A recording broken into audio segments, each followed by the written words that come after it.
This is the setup for vector network analyzer for microstrip impedance measurement.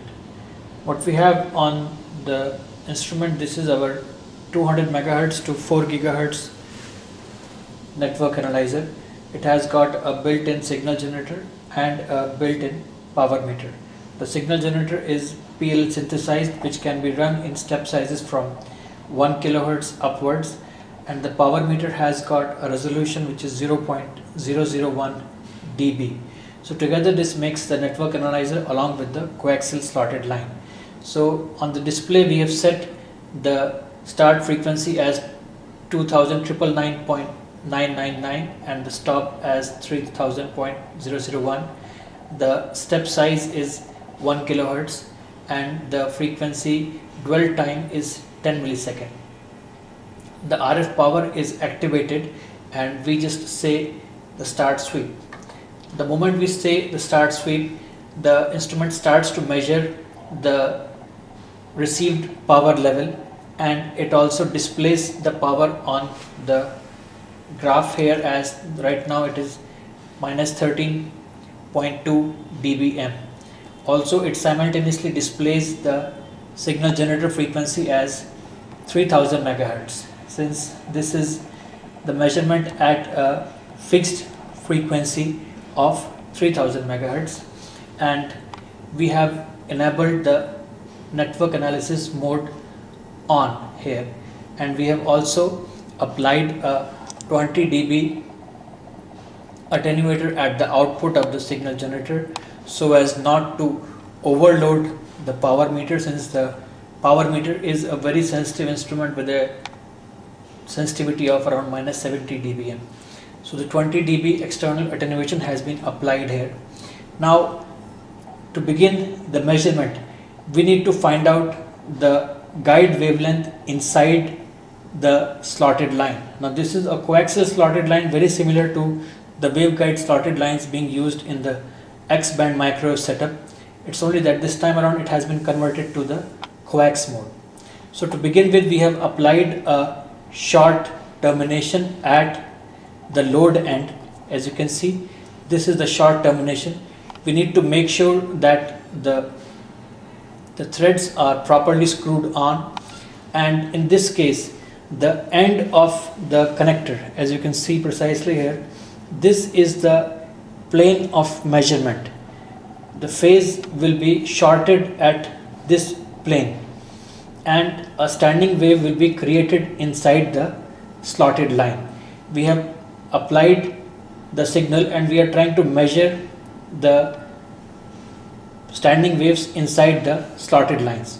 Now you see, as we move the probe, the received power keeps on going up and down. So we need to start off from the load end and we need to move towards the source. So as we move towards the source, we find that the first minima, as you can see, the dynamic range is pretty huge. So this probably is my first minima. My first minima can be read off from the vernier here, which will allow you to do the measurements in 0.02 millimeter increments. So my first minima is at a distance of 201 millimeter. Now we move towards the load end and we try to find out the second minima. We can graphically visualize the standing waves being created inside the slotted line by change in the voltage maxima and minima. Now we arrived at another minima here.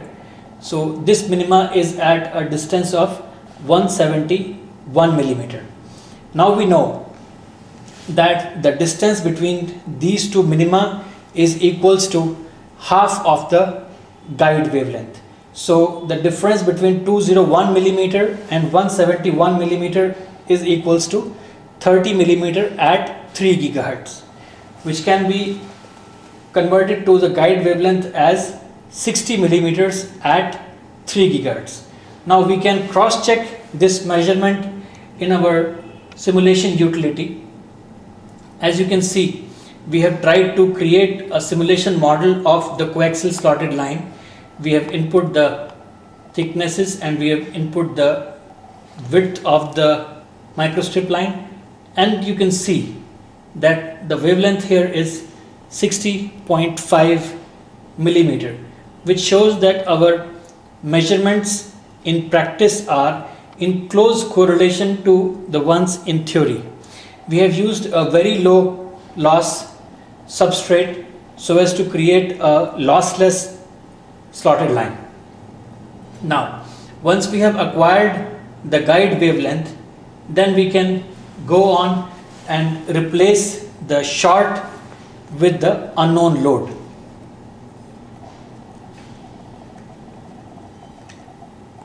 For the unknown load, we have got a power divider, which is a two-way power divider.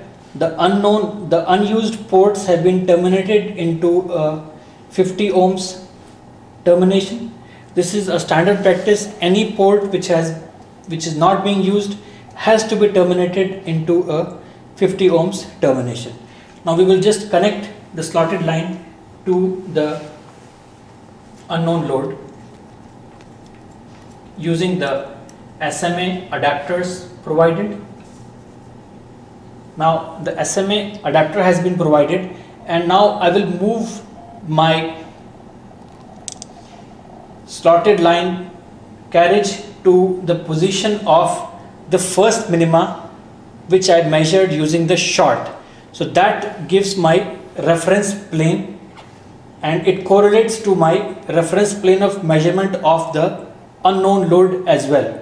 Now I will try to move my carriage and try to observe the power meter here or the level there.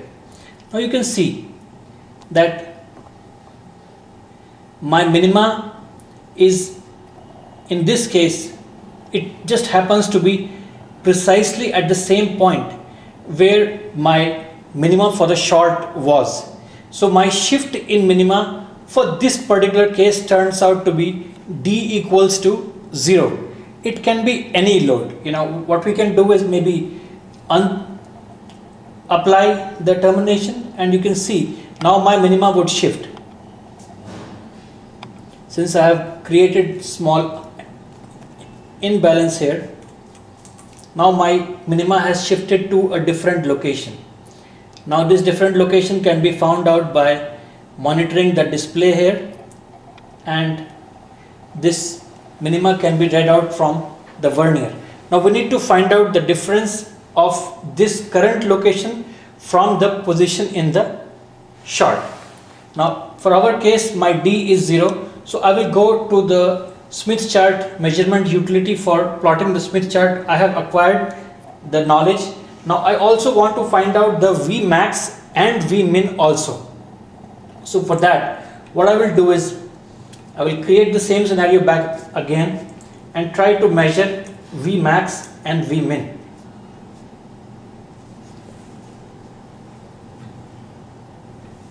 For repeatable measurements, we need to make sure that the threads are tightened properly. Now I move my minima back from the same position of the minima for the shorted location, and I try to find out the Vmax. Now as you can see, my Vmax is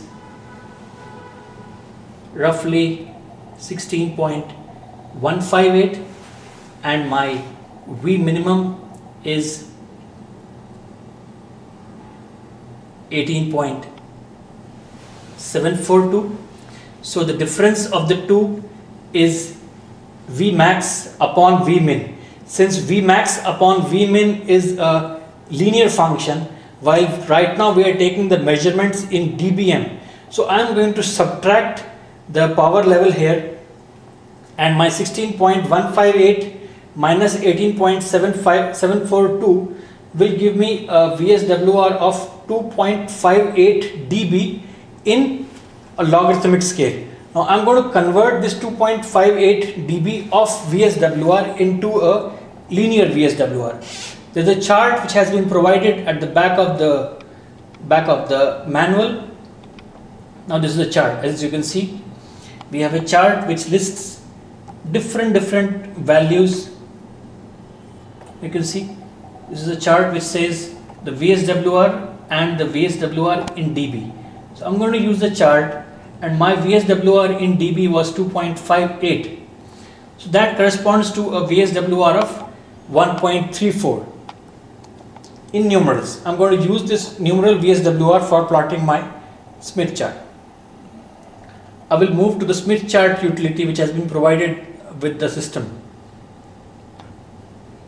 This allows you to visualize the slotted line and the standing waves inside the slotted line, as well as it allows you to do the measurements on the Smith chart. So for the Smith chart measurements, I will simply monitor the VSWR here and my d by lambda, which in this case was 0. So every half lambda, the same case is going to repeat because the impedance is periodic in nature for the lossless line. So I will just move this point. This is my point, and this moves in real time. So I can get a lambda, a d by lambda as 0 and my VSWR as 1.35. So this red point denotes the position of the point, and this is the impedance of the load, which can be read off in this case as 0.74 minus j.0, because the reference impedance of the line is 50 ohms. So we can multiply the two and we can get the complex and the real parts of the unknown load.